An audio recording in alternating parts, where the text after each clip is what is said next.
E por fim, meus amores, para terminarmos essa primeira parte do Poder Judiciário, o Poder Judiciário ele tem muitos artigos, a gente vai dividir em duas partes. O artigo 96, 97, 98, que dizem, 99, 99 a gente já falou, que dizem aos tribunais, quais são os tribunais mesmo? TJs, TRFs, TRTs, TREs e TMs, os de segunda instância. Compete privativamente. Opa, se é competência privativa, admite delegação. Eleger seus órgãos diretivos e elaborar o regimento interno. Opa, claro, o TJ vai ter os seus órgãos diretores, seus órgãos diretores e seu regimento interno, com observância das normas de processo e das garantias das partes, dispondo sobre a competência e funcionamento dos órgãos jurisdicionais e administrativos. Uma organização interna. Organizar suas secretarias, seus serviços auxiliares e dos juízos que lhes forem vinculados, vedado o exercício da atividade correicional respectiva. Velando, desculpe. Prover. Opa, só um segundo. Prover. Agora. Prover, na forma prevista nessa Constituição, os cargos de juiz de carreira da respectiva jurisdição. Opa, prover aqui é fazer a nomeação, preencher. Propor a criação de novas varas judiciárias. Uma nova vara em Vicência, por exemplo.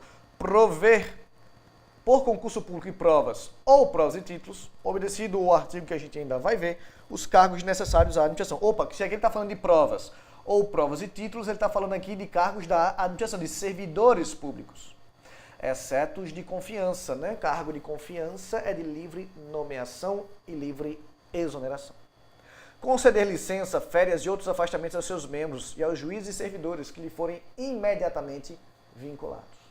Então, essas são as competências dos tribunais de segunda instância.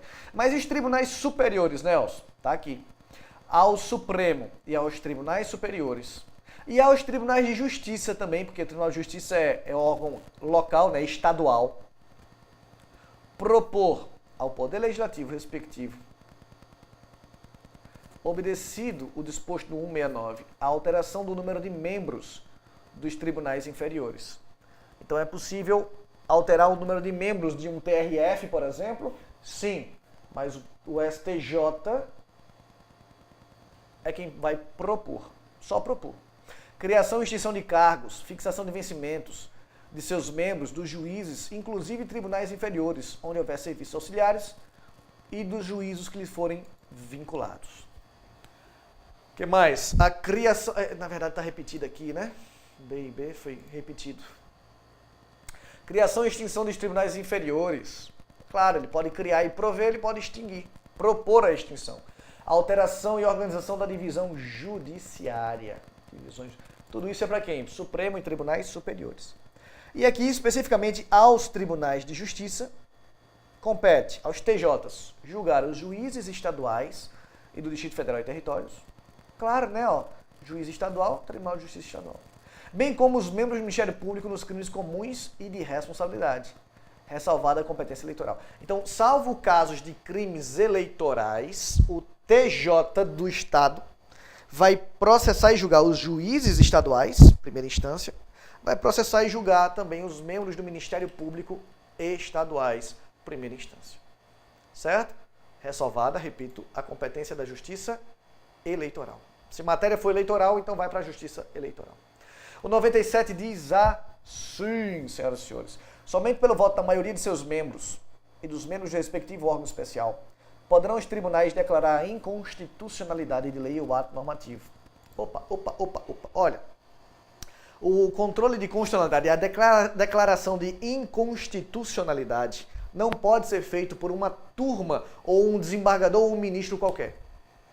Os tribunais podem sim dizer essa lei é inconstitucional, essa medida provisória é inconstitucional, eles podem sim declarar uma norma inconstitucional, mas para isso precisam da maioria absoluta, a maioria absoluta dos membros desse tribunal, dos membros do tribunal, de todos os membros do tribunal, ou de uma corte especial, uma turma especial, ou como está aqui, um órgão especial.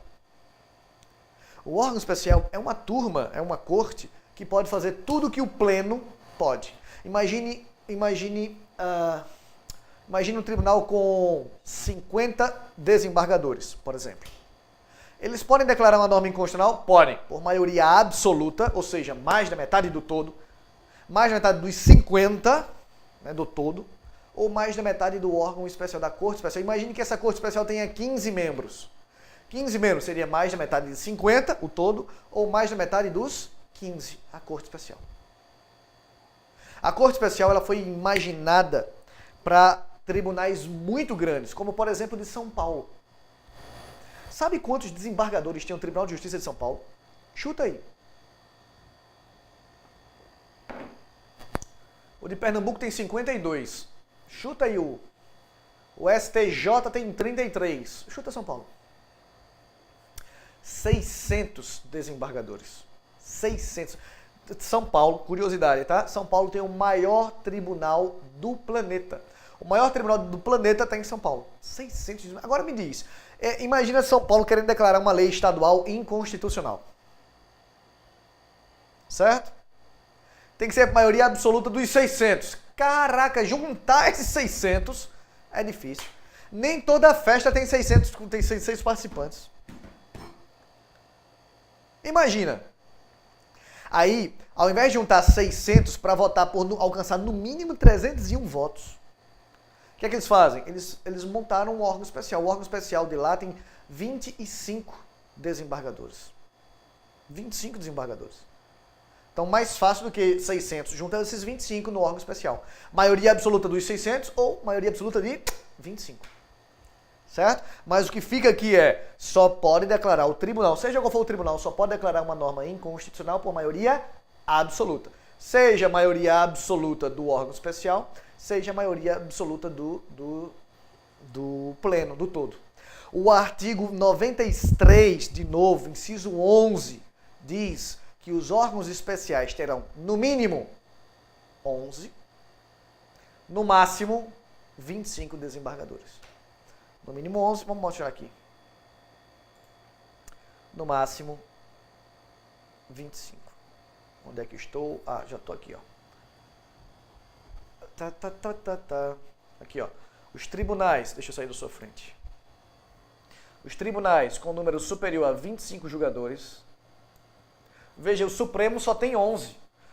O Supremo não pode ter um órgão especial. Não pode. Poderá ser constituído órgão especial. Nos tribunais com mais de 25 julgadores, poderá ter órgão especial, com no mínimo 11 e no máximo 25 membros. Veja, São Paulo tem um órgão especial com 25 membros. Certo? Para o exercício das atribuições administrativas, jurisdicionais, delegadas de competência do pleno. Opa, tudo que for competência do pleno que ele delegar. Tudo que o pleno faz, ele pode delegar para o órgão especial. Metade dessas vagas, metade desses, no mínimo 11, no máximo 25, metade desse órgão especial será escolhido por juízes por antiguidade, membros daquele tribunal por antiguidade, e outro por eleição do pleno. Então, o Tribunal de Justiça de São Paulo, 600 desembargadores. Poxa, não dá para juntar 600 pessoas assim. Então, vamos montar um órgão especial? Bora. Vai ter quantos membros? No mínimo 11, no máximo 25. Como eles são em 600, eles escolheram o máximo, nada mais justo. Desses 25, metade são dos desembargadores mais antigos, é composto por desembargadores mais antigos. A outra metade, os 600 escolhem. 600 escolhem, vai ser é a votação interna. Certo? O que mais? E o 98, senhoras e senhores, diz assim, para terminarmos. O 98 diz, a União, no Distrito Federal e nos municípios e os estados criarão juizados especiais ou togados e leigos. Hoje em dia não tem mais o leigo, tá? Aliás, desculpe, falei besteira. Tem sim. Juizados especiais. Veja, a União, o Distrito Federal, territórios e os estados, eles podem criar a chamada justiça estadual, ou desculpe, o chamado juizado especial. Estadual, ou federal, ou distrital. Percebe? Federal. Podem criar juizados especiais competentes para conciliação, julgamento, execução de causas cíveis de menor complexidade e infrações penais de menor potencial ofensivo, mediante os procedimentos oral e sumaríssimo, juizado especial é procedimento oral e sumaríssimo, permitido nas hipóteses previstas em lei a transação e o julgamento de recursos por turmas de primeiro grau. E ele fala ainda, a justiça de paz remunerada, composta por cidadãos eleitos pelo voto direto, universal e secreto, com mandato de 4 anos. Olha o juiz de paz, mandato de 4 anos, a gente já falou disso. Falamos disso, sabe onde? Direitos políticos. Juiz de paz tem que ter no mínimo 21 anos. Está em extinção porque casamento está em extinção. Aí juiz de paz também está em extinção. Mas é aquele cara que faz os casamentos. Percebe? E o inciso continua. Aqui, na forma da lei, celebrar casamentos, verificar de ofício ou em face de impugnação apresentada o processo de habilitação e exercer as atribuições conciliatórias sem caráter jurisdicional, além de outras previstas na legislação. Então, o juiz de paz normalmente é um juiz togado, é um juiz de direito, escolhido pelo próprio tribunal, mas é aquele cara que faz os casamentos. Só isso. Certo? Vamos para as dúvidas.